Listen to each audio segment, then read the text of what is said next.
So I'm delighted to welcome you to another episode of the Business of AI podcast. And today we're joined by Mal McCallion from ModelProp. I'm really excited to have you here, Mal. So welcome to the podcast. Thanks very much indeed, Tim. Delighted to be here. Super excited about what we're going to talk about.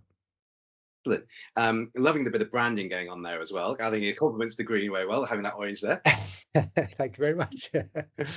You can't see it on the audio podcast, of course, but Mal's actually got some branded top going on there as well. So it's great. Mal, could you maybe sort of tell us a little bit about your background and a bit about the company as well? For sure. So I first started in the world of property technology, which is where we are back in 2000. So a long time ago, I was one of the team that helped set up a company called PrimeLocation.com. So we were one of the kind of early property portals, very much focused on the luxury end of the market. And that kind of just got me into the whole startup mentality, into the whole kind of early technology phases, and when digital was just arising. And one of the things that really kind of caught me at that moment was just how, with really powerful general purpose technology, you see this transition in consumer behavior. So it was from print, again, I was working in the property industry, and everything was done in print, classifieds, all that were very much newspapers, magazines, and over time everything moved, pretty much online and from for the portals and so on. So for me, that was a huge core kind of core learning and kind of underpinning of what we're doing right now. Through the next few years, we sold PrimeLocation for 48 million in 2005. Then I was fortunate enough to join the launch team of Zoopla back in 2008.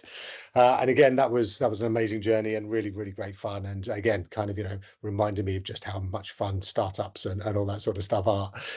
Then left there once it kind of got a bit bigger, as one can often do. And then I did some great consulting, but some really smart entrepreneurs, learned so much from other prop tech businesses. And then, kind of got to 2022, 23, and an AI came along, and very quickly it became apparent that this was that similar general purpose technology that was absolutely going to upend everything that we kind of had got used to in terms of consumer behavior. And that obviously presents huge opportunities for those that are early in, and those that can really kind of understand and sort of potentially nurture and dominate a particular vertical. So obviously my experience in property has kind of enabled me to build something. ModelProp AI is our business. The ModelProp side is very much focused around business to business side of things, so helping estate and lettings agents to first of all navigate, understand AI, and then to deploy some real high quality and really effective ways of increasing their market share, of reducing their costs, and of increasing revenue per transaction. So those are kind of our core foci, and it's been an amazing. Wow, I'm sort of 2 years or so since already, and we've got so much else that's going on and so much else to do right now as well. It's great. Fantastic. Well, wow. What a background. And, I think having gone through those early companies who are really pioneering, you mentioned PrimeLocation and Zoopla. I mean, they are real exemplars of the companies who were really defining the residential technology property market in the UK. So that's fascinating to hear you've been through that. I want to sort of understand then, over the last couple of years, you mentioned you've been adopting AI. How do you compare the sort of rapid change over the last couple of years with maybe what you saw back in the noughties when those first companies were coming along? Is it similar, or is it completely different? It's a great question. There's that kind of phrase. It's both similar and massively different. So the similarities, first of all, are absolutely that this is something that consumers are coming to and discovering, and are changing their behavior significantly. So back in the late 90s, the Gazette would drop on a Friday, and everyone would flick to the back pages and kind of look through the properties, and that was the excitement. And then they potter off to the estate agents in the town and kind of chat with the estate agent. And then obviously digital came along in the mobile, and that kind of changed everything. So I think the similarities are that we're seeing already, and again, there was a report out just this morning from Lloyds Bank saying that 37% of people are actually using AI in some form already, and this is September 25, for some form of research around their property move and areas to move to and properties to discover and so on. So I think the difference is around pace. very much the adoption of this technology, I think, has been hugely supercharged compared with digital. I think it was only really the global financial crisis of 2008 that really kind of killed print off finally. There were still agents who believed firmly that they had to be in the local newspaper or the local magazines, but that kind of the return on investment then never made sense after 2008. But I think here what we're seeing is a faster pace of adoption from consumers, but also a broader adoption. And what I mean by that is we're finding that it's actually across different demographies. So rather than perhaps digital being driven by the younger cohort and people who are up and coming, and in the property market, what that meant was it was rather more tenants than it was sellers. So therefore, they were, for better or worse, they were given a lower value to agents, because agents make money on sellers and on landlords more than they make money on tenants and buyers, although obviously have to find those. So it was the tenants and it was perhaps the buyers who were driving the adoption of digital. Here with AI, we're seeing it much more broadly, and we're seeing that actually what you've got is perhaps older homeowners who are perhaps slightly visually impaired or aren't too adept at typing, for example. They can actually just talk into a ChatGPT or whatever is their preferred large language model, and actually and there's the companionship side, and more we think this is a real kind of societal change rather than necessarily a kind of niche push into our market, and I think that's got profound impacts in terms of obviously A, pace, but B, actually where that value is going to be realized. That's really interesting. One of the things that we see often is that there is a real link between adoption of AI and age. And there's other dimensions to this as well. But I mean, that's the one you could have mentioned there. So just wanted to kind of pick up on this, because it's kind of really interesting that you're seeing the older generation who are maybe property owners. They're actually engaging with AI and using it in that way. And maybe could you sort of expand a little bit on how you're actually using AI? I mean, I'm conscious that the term AI is so broad, right?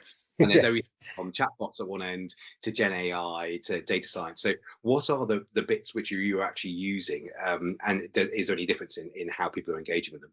Yeah, brilliant question. And obviously, as the UK, you see much broader the AI potential than most. So yes, very specifically, and in order to make this kind of in any way digestible for estate agents, and for better or worse, estate agents are in a particular sector of the market that has very many traditional aspects. Of all of the intermediaries, the kind of third party people within any transaction, estate agents have managed to remain on the high street and have managed to kind of where recruitment consultants have disappeared, and all of the kind of the others have moved away from that slot. Then estate agents do still have a very almost privileged position in high street. So they're very visible, they're very traditional in the main, although obviously there are some early adopters going through as well. But what has happened with AI is that we are able to, and again, one of the benefits of being in the industry for 25 years is one gets to understand a little bit more about which particular buttons work with which particular segments. And what we are finding is we kind of we divvy it up into four. So we have text-based AI, which is AI assistants, chatbots that sit on your site, things that rewrite property descriptions. So one of the key and perhaps dullest jobs within estate agency is describing a property and trying to make it sound really cool. That is now obviously a very contender for AI. We've got then the visual-based AI, so image-based stuff. That is very much around virtual staging. So actually what you've got is you've got a room, perhaps it's empty, perhaps it's a bit tired, perhaps it's tenanted and messy. What AI can do very effectively is it can remove furniture and then it can restage that with some beautiful examples of different ones. It is now getting to the stage, and I know there's another member of UKI that we're very, very close with called PropTech, where actually you can then virtually stage it and you can then click and buy products and services through that particular platform. So actually, if you put an IKEA phone table in there, then you can actually click and buy it. So that visual side of things is coming on leaps and bounds as well, and that's really taken off. We've found a lot of agents who get it really quickly, because physical staging has perhaps been around for a little while, has been very, very expensive, and perhaps aspirational, and now it is more broadly available via AI to a wider proportion of the market.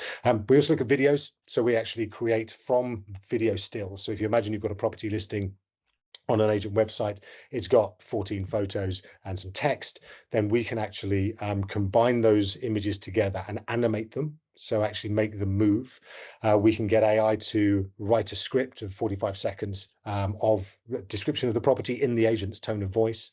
We can then get one of their team as an avatar to read that in their own voice and present that property, and obviously then share that on socials, on their own websites and so on. And rather than paying some hundreds of pounds, if not thousands, for videos, then this is a really accessible way for 50 odd pounds that you can actually have a video representation of a property.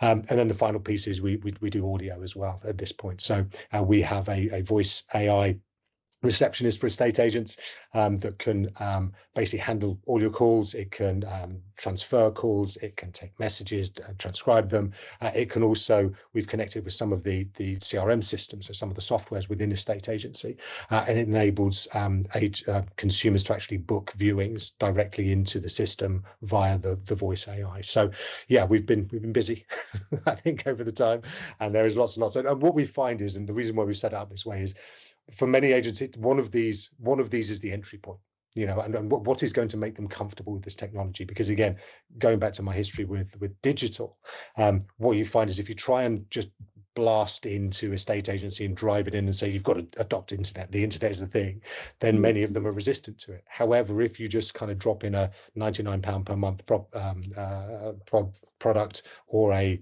£50 a month little video that's pay as you go, then they start to just have a little look, and then that's where you can then build out a more strong relationship. Yeah, I wanted to ask you about the estate agents as a sort of cohort of people who are learning about AI as well, because we've talked about consumer adoption of AI, but actually it's often the employee engagement with the AI tools which can be a real source of friction. And it struck me that as you were talking about it, that there's a real range of different ages there, and probably different levels of confidence with digital technology prior to AI. Now you're going in and you're bringing in all of these new tools. You also mentioned something about education early on as well. So is part of your role going in and sort of explaining how these work and sort of helping getting them to be confident with a broader set of digital literacy? Yeah, 100%. So in our view, in the world of AI, the technology itself is not the moat. It is not the case that anybody else could potentially produce a virtual stager product, or could produce an AI receptionist for estate agents. We believe fundamentally that in the world of AI, it's going to be relationships and proprietary data that are going to be your moat. Okay, so if you think about relationships, again, fortunate just by factor of age and 25 years in the industry, I've obviously built up a lot of relationships with a lot of agents. So you can build trust. When you think about trust as currency, who are they going to believe is actually going to kind of help them and guide them into this new world, rather than just sit there and spam them with loads of, or slop them, I suppose we should say these days, with lots of AI stuff that potentially doesn't work. So our whole ethos is around building trust, educating, being that kind of place you can come and ask the stupid question that you might otherwise think is really, really dim and and embarrassing. But on the back of that as well, you can then within your agency become the champion, or become the kind of highly literate AI person that I think every business obviously is going to need, and where it starts, and then obviously it grows out from there. But that is really our goal, is to make sure that within all of our customers and the wider estate agent and letting agent community, there is somebody, a business that they can trust, that is not just going to try and sell them everything that they possibly can, but actually is going to be there, wait to find out what it is that's really going to work for them, show them obviously some products, make sure that they understand how they work and all that sort of thing, but really, really, really give them that gentle on-ramp to actually adoption and getting to know this technology, so that they can then start to more confidently use it to build their market share, to cut their costs, and to increase their revenues. You used the word trust there a couple of times, and I'm glad you did, because that's something that at UK AI we talk about a lot.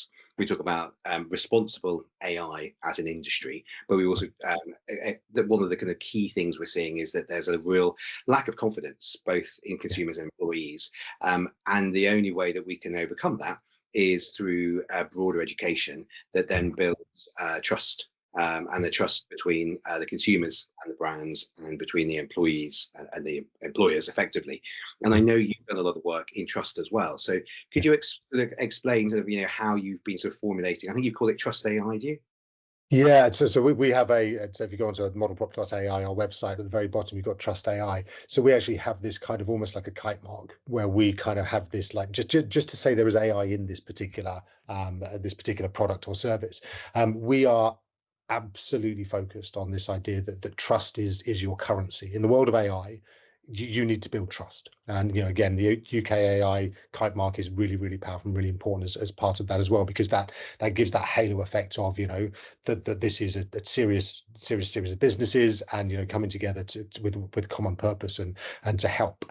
And I think that considering trust as a currency, I think, is a really powerful way, certainly for me, to think about how everything you produce, every interface you have with consumers, whether they be on the B2C side or B2B side, you have to be reinforcing the fact that you are the trustworthy place to come. So for consumers, obviously, they are very soon going to be drowning in a lot of AI that is of questionable provenance, if I can put it that way. And how do we know whether this is true or not? And every brand out there, every brand is going to have to jealously guard their kind of trust index, the ability for them to be able to stand or fall on the quality and the honesty and the believability of what they put out there. So yeah, for us, whenever I'm speaking with agents or the team, it's about making sure that they understand that this isn't just throwing random AI videos that don't necessarily reinforce their values. They need to be open and honest about where AI is in their process, or that it is in their process. They need to be open to questions about that from their customers, and they need to be very, very visible and available as humans, to back up AI. AI is going to help you enormously with all of the repetitive, mechanistic kind of tasks, but that human element, and perhaps particularly in the property transaction, which remains potentially the most expensive transaction any individual is going to make in their lives, having that human overlay, that final human in the loop, is going to be really, really important. So I think that trust is probably, like I say, the most important currency in the world of AI, because when you lose it, you really lose it, and it can be very, very difficult to get back. Yeah, brilliant. Thank you for kind of articulating that, because I was nodding along, agreeing with everything you were saying there about the importance of trust, and also the importance of being able to create that sort of differentiation in the market. I think you're right. We are going to see a lot more companies come through, and so it's up to the industry now to be setting out those standards and saying this is what responsible AI looks like. That's brilliant. I look forward to kind of exploring that more with you. I wanted to sort of also get on to talking a bit more about the process, because most people will have gone through a property search process, and they'll be familiar with estate agents' websites. So could you sort of talk us through what AI is actually doing, what that sort of customer journey looks like, how it's learning things like preferences, and how it's kind of using conversation, and how does that sort of allow one estate agent to beat another estate agent? Yeah, so I think that so just rewinding a little bit from that, what I think AI is going to allow people to do is what we think of as being unique at scale. Okay, so actually being able to amplify all of the things that make you distinct. So in the UK, just very briefly, there are about 10,000 estate agent companies with about 20,000 branches. All right, but that kind of disguises that 8,000 of the 10,000 companies are one branch firms. Okay, so it is an incredibly long tail and very diverse kind of market. So on every high street, as everybody will be able to see as if they walk outside the door and go down, there are 3, 4, 5, 6 agents that perhaps over the last 20, 25 years, with the dawn of the portals and your Rightmoves and Zooplas and so on, a lot of them have been a little bit homogenized. On the portal websites, there's only so much space for a logo and so much space for characters to describe oneself. I think that AI is going to allow you to be so much more flexible about how you articulate what your values, your vision, your missions are as an entity, as an agent, as a company.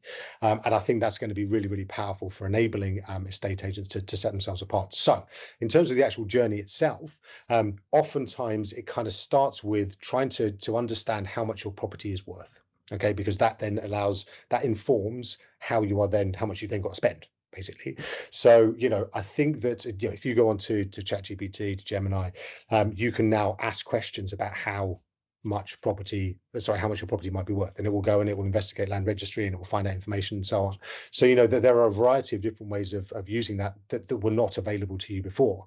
At Zoopla, we pioneered what we called the automated valuation model, where you could go on and put some information and it would give an algorithmic estimate, let's call it, of what your property was worth, but it was necessarily quite broadly qualified, if I could put it that way, because of the uniqueness of various properties. But what you can now do is go and find some really quite interesting information about that. Now, one of the things we're doing here at ModelProp is actually looking at portals as an entity. So Rightmove, for example, as an entity, and kind of thinking, well, is there a different way of doing that? So once I have an understanding, or if I can go somewhere and actually start chatting to what essentially is a kind of buyer's agent, or a relocation agent AI, that actually is helpful. It understands you. So, every search that you do, every time you dwell on a particular garden image, or every time you're kind of like looking around in a certain area, then it can start to remember that. So, our current project, and again, I'm excited to be working with another organizations on it as well, is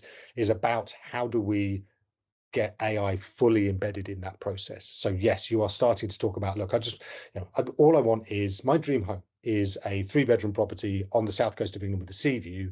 I am into ballroom dancing, nature reserves. I've got kids who are in secondary school, so I need a great secondary school, and also I need to commute into London within 90 minutes. Now, you can, with AI, articulate that, and using agentic AI, you will then be able to get some really decent results, and phenomenal results. Now, they are imperfect in terms of you don't tend to see imagery, so you can't really kind of so you have to go off on links and kind of find your way around.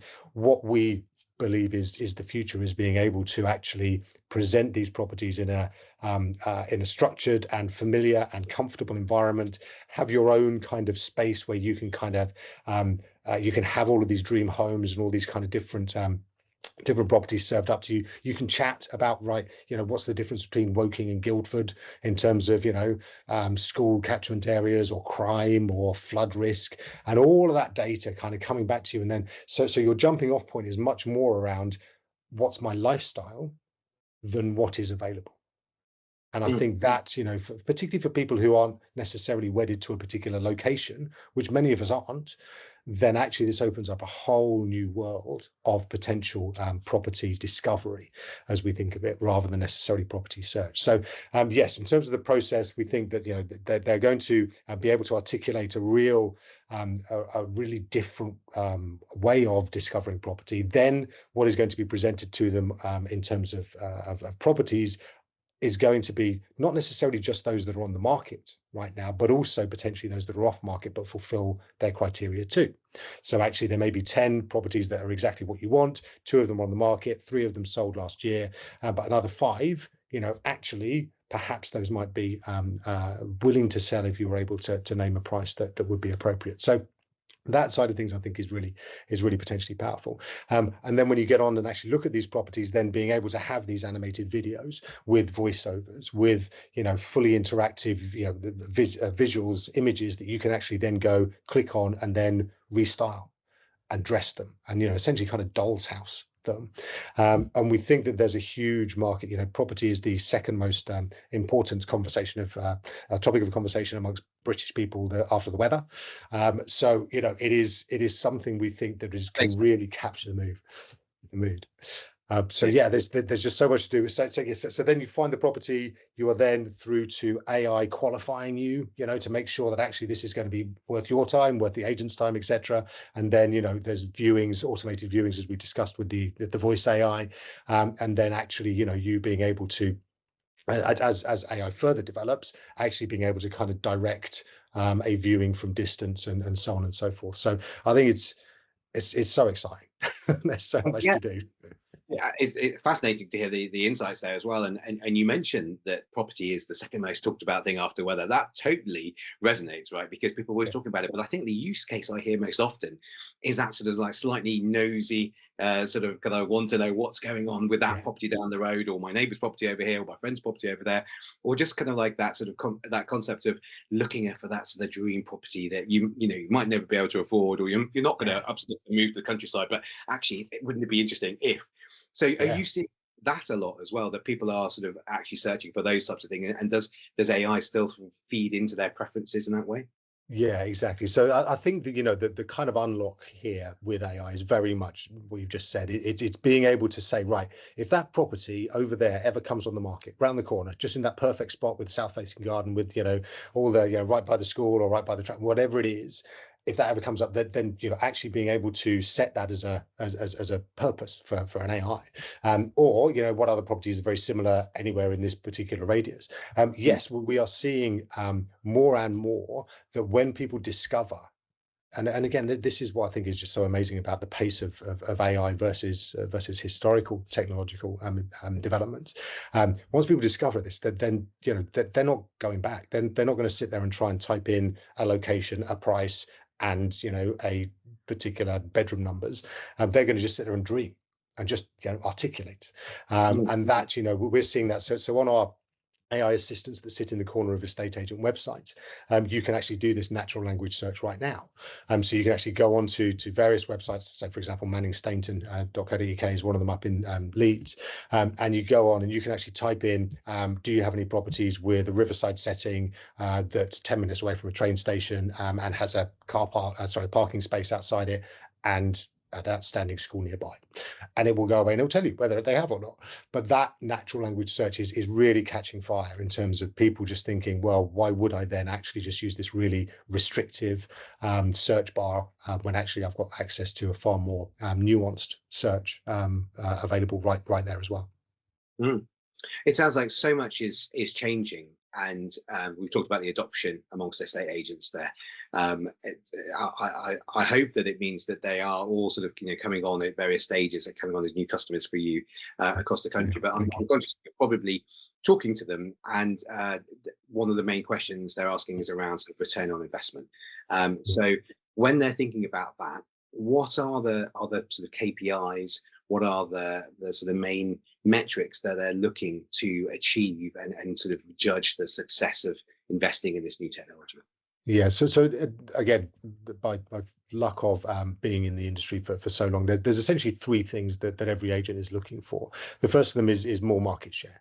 Okay, so there are, again, there has always been a kind of finite number of properties for sale at any given time. It's obviously massively affected by macro climate, and obviously we've got the budget at the end of November and things like that. So being able to drive transactions in property is not the same as being able to get people to buy more crisps, for example.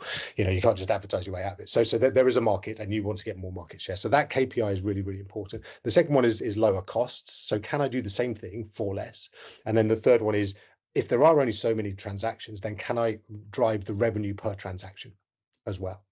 So what we focus really, really hard on is, right, so actually, if you are going to sit on the sofa of a potential seller who normally gets 3 agents round, and you are able to say, yeah, of course we're doing the portals, of course, that's what everybody's doing. But yes, of course we will. We've got a buyer list, a really hot buyer list. But actually, as well, what we're doing is we're optimizing. We will optimize your property for AI as well. So anybody who is discussing, articulating their dream home, and they're asking, what is it, Mrs. Smith, that you're most going to miss about living here? And it might be, the large garden, or it might be the proximity to the school, or the whatever. They'll say, well, actually, we can make sure that that is really, really prominently featured, and that anybody who is also searching for that on, any of our AI channels will be able to discover your property, and the next you will be able to move in. So that's a really appealing, almost emotional story for a vendor who's lived somewhere for 15 years and seen their kids grow up, to know that actually this agent is going to bring the next version of them through. So from a market share perspective, it's really quite compelling to be able to talk about this new way of searching, this natural language search. From a cost-cutting perspective, again, there's some real obvious opportunities, but then there's also some concern. These estate agents, again, there's this long tail of 8,000 individuals sitting on the high street who perhaps have been working with the same 3 people in their team for a long old time, and they are worried that AI is going to come along and take their jobs. So, for us, it's a conversation, an important conversation, delicate conversation, but important conversation about, yes, AI can change a lot of these mechanistic, repetitive tasks to free you and your small team to actually go out and do the human stuff. And we've got this real kind of mantra about getting machines to do the machine stuff and getting humans to do the human stuff. Property remains a people game. People are so afraid. And again, I remember back in 2000 when we were setting up PrimeLocation, I was talking to agents. My job was explaining what the internet was to estate agents, as it is now explaining what AI is to agents. 3 and 5 years later, everyone will know it and it'll be fine. But at this point in time, it's almost exactly the same. It's hilarious. But every agent was sitting there going, well, the internet's going to take all our jobs. We're going to be completely done. And 25 years later, spoiler alert, they're still there. And that's because this transaction is so important to people. And you only do it 2, 3, 4 times in your life. And if you mess it up, you will spend the next 2, 3, 4, 10 years regretting it and thinking, oh, I've just lost £30,000 in an hour. So having a human in that loop, in that particular transaction, remains really, really important. And I think will remain really, really important. And that's why, yes, we are, AI can help you to cut costs, but it will get you focused in, it will save you money on all the mechanistic stuff, all the repetitive tasks, so that actually you can get your humans out doing the human stuff. And that's a really important message to a lot of agents at this early stage of AI. And then the third thing is about increasing revenue per transaction. Again, there are reasons why people will pay a higher commission fee. So the average commission fee for estate agents right now is about 1%, let's say. So if you've got a £300,000 property, then you will only pay on success £3,000 if that property sells as a seller. But if you can prove that actually by using you as an estate agent, that your tools, your ability to market this property, your ability to articulate its value, to reach more people, get more competitive buyers for the property, and therefore drive the price up, then you might actually be able to get 1.2% instead of 1, and the property might sell for 320 instead of 300. So I can't do those mental maths quickly enough, but you are basically helping them to see very clearly that actually by adopting AI and all these tools, you are going to be able to attract more buyers as well, which is going to increase your fees on the transaction as well. Yeah. One thing I wanted to ask you about there, you talked a little bit about the very powerful way in which you're now sort of optimizing the search data almost. And I'm conscious that search has been completely transformed over the last couple of years maybe, by now AI summaries. And it's a big topic in the whole search community, trying to understand how they can best present that data in there. But it strikes me also that there's an opportunity here almost to disintermediate some of those big platforms that you mentioned, the Zooplas, the Rightmoves there, because if the consumer actually wants to find that dream house that you've articulated a couple of times by a river, with a beautiful south-facing garden, etc., then you can type that into a search engine and it completely bypasses that and then just comes up in the AI summary. So is that something that you're also looking at, how you can optimize for that and how you can bring your data into that? Yeah, really, really, exactly that. So, what I've observed, and again, if you go back to sort of the late 90s, early 2000s, there was a way of advertising property, which was you would pay the local publisher an enormous amount of money for 1 page or 2 pages or whatever else, and people would see a tiny subset of your actual properties, and you would try and get some brand in there as well. but it was all quite. It was just an accepted way of doing it, and that was kind of, there wasn't any other way.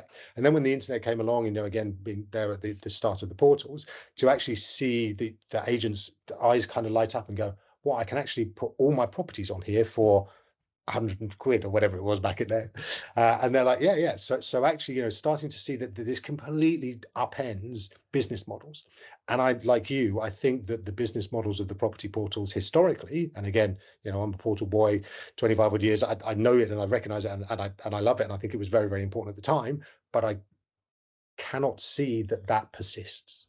I can't see how, you are as an agent, if you know that ChatGPT agent mode will go and find a property wherever it is, whether it's on Rightmove or whether it's on your own website, it will go and find it.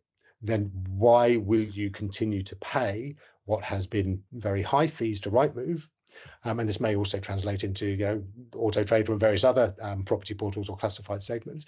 Why would you continue as a business to pay that when actually you know that your data is so important? And it's actually your data that is the thing that's driving the traffic to these portals that you are then being charged to be on. So I think there's a really interesting moment coming up. And obviously, again, as you kind of alluded to, yes, we are very much at the forefront of going out to agents. I spent the last 3 months driving around the country, speaking to agents where they are, actually going and in 60 locations, and actually getting agents together and talking to them and listening to them and understanding what is it that's really troublesome for them. And obviously portal fees were a big part of that. And actually then, so if and when we are able to build a platform that actually enables this for agents, and then they don't need necessarily to kind of pay to be on other portals because we are giving them a platform for free, then that I think really changes the game, and that makes it really, really interesting. Yeah. Wow. Well, just as we start to wrap things up, I wanted to ask you just a question around the future and what you see as being the most exciting things. And maybe some of the things, if you can share them, that you're working on.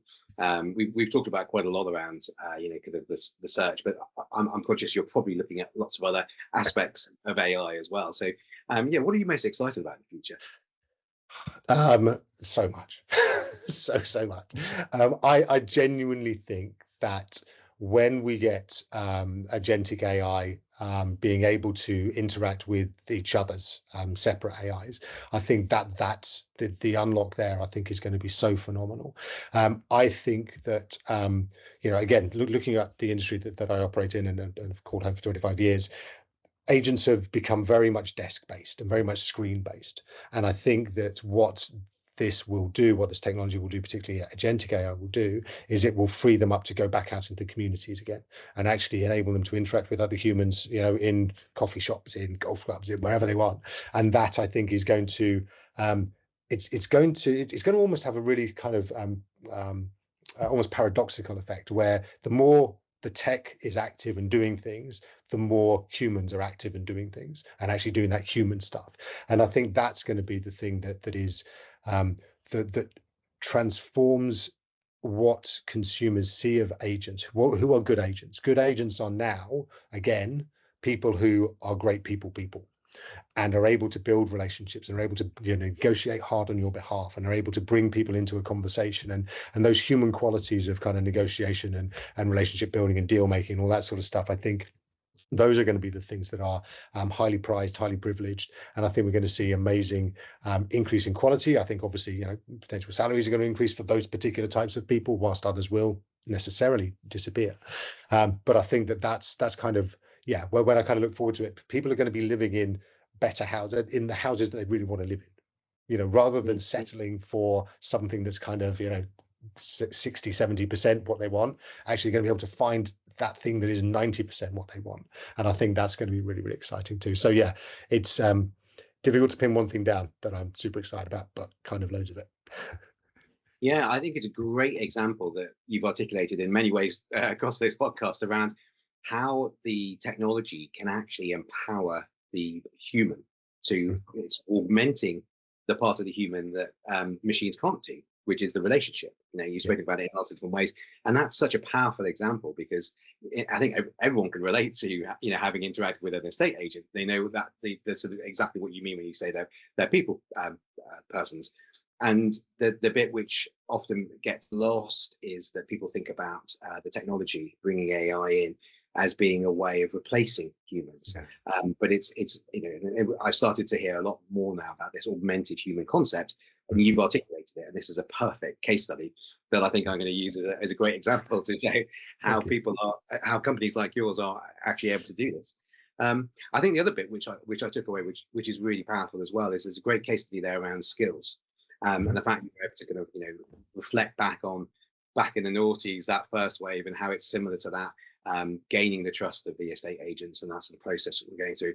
We're definitely seeing that challenge across every single organization in the UK right now. So yeah, it's been absolutely fascinating, Mal, to talk to you and to go through this. So thank you so much for sharing that.